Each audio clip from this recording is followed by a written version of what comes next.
What's up guys, welcome back to the channel. Thanks for clicking. If this is your first time here, I try to make videos on how to maximize your lifestyle independent of income. So here we are, December 2019, 3 more weeks left in the year. When I first started 2019, I made a conscious goal to listen to more audiobooks through Audible. No, it wasn't a smart goal. I didn't have a specific quantity requirement. Nonetheless, I finished 6 books going on my 7th in 2019. So in this video, I'll talk briefly about the books that I read, but more importantly, the experience that I got from reading all of them. Then I'll get into, if this is something you think you might want to do for yourself, some of the pros and cons of using Audible. And then finally, some tips that I've learned in using Audible as a subscription service. What I found when I gave myself this goal is that I gravitated to books that I normally wouldn't have listened to. If you look at my library in years past, they were more professional self-help books. I'll list them briefly now. So this is the first one I started listening to years ago, Dr. Eric Thomas, hip-hop preacher. This one's called The Secret to Success. There's some good rags to riches stories in here and some good mindset lessons. The next one I would say is just an absolute classic, How to Win Friends and Influence People by Dale Carnegie. I would say even if you're not a sales professional, this is one that is just good to read. It kind of just helps you in everyday life. This next one is awesome, Spin Selling by Neil Rackham. It kind of breaks down the selling process and brings a new sales approach. I think this one would be beneficial in any type of sales profession. This next one I don't remember finishing. I think I got caught up in the Grant Cardone hype. If you're not first, you're last. If you've read it, drop a note in the comments for me. Did you like it? What was it about? Would you recommend it? Etc. Let me know. New Sales Simplified by Mike Weinberg. I remember this one as being highly detailed, lots of specific actionable tips from a sales leader perspective. This is definitely one I need to go back and reread. And then this last one, You're a Badass at Making Money. I think she has a series of these types of books. For me, it's a good mindset book, but that's about it. It's a little bit too high level, and if you think it, it will come type of mentality for me. As you can see, all of those were kind of geared toward professional self-improvement. Now here are the books that I read in 2019. So it all started with this one, David Goggins' Can't Hurt Me. It's been described as an instant game changer. I would completely agree with that. Basically, this is the story of a fat, overweight pest control guy turned into a dude that did multiple Navy SEAL trainings.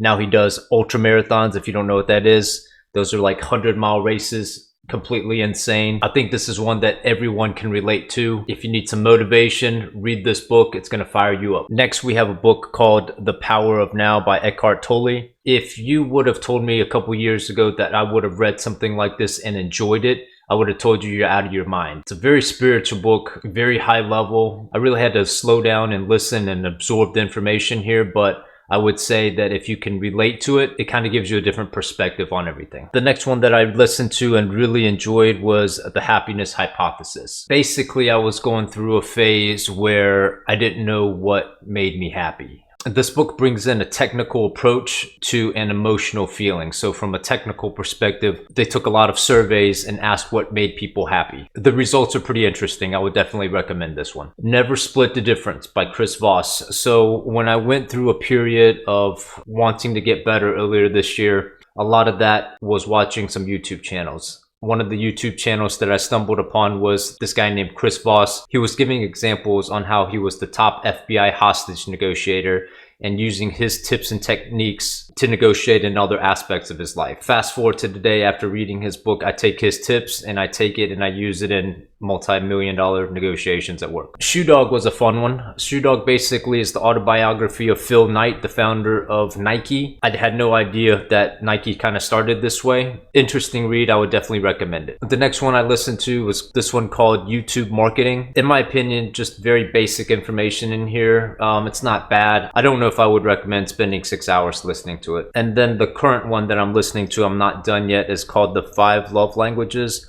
Basically, this whole theme this year of focusing on my weaknesses, expressing emotions is not something that I'm very good at. I don't know what I'll get from this book, but it's worth a try. So as you can see, the books this year kind of took me away from the narrow sales professional type of track that I was on and took me in a lot of different directions that I would have never done otherwise. So if we're talking about pros and cons, the pros, first and foremost, is that Audible gives you not only the breadth, but the depth of knowledge that if you want to, And if you've got an open mindset, you can really take advantage of. Some other pros: convenience. I found myself listening to Audible on long car drives, flights, sitting next to the pool, and just kind of zoning out and learning about these different things. Pro tip: I don't really listen to Audible during drives around the city because I find myself focused on driving and not the content of the book. Another pro is that Audible is very inexpensive, about $12 per book.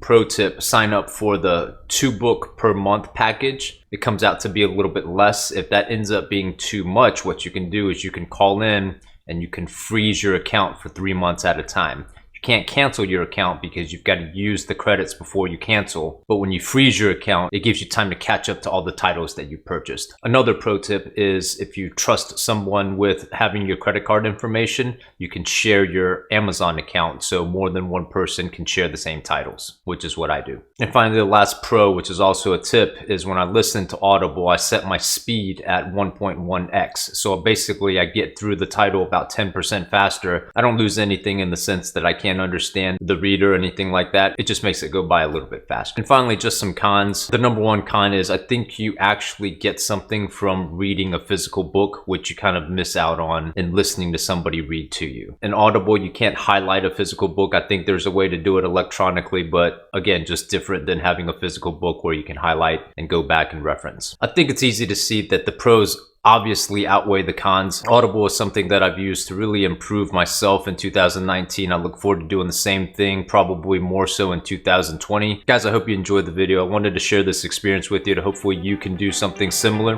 Not a whole lot of money, not a whole lot of time, and at the end of the day, it's just improves yourself. If you liked the video, please hit that like button. As always, if you enjoy the content, please go ahead and subscribe to the channel. I try to make videos on how to maximize your lifestyle independent of income. Thanks for watching.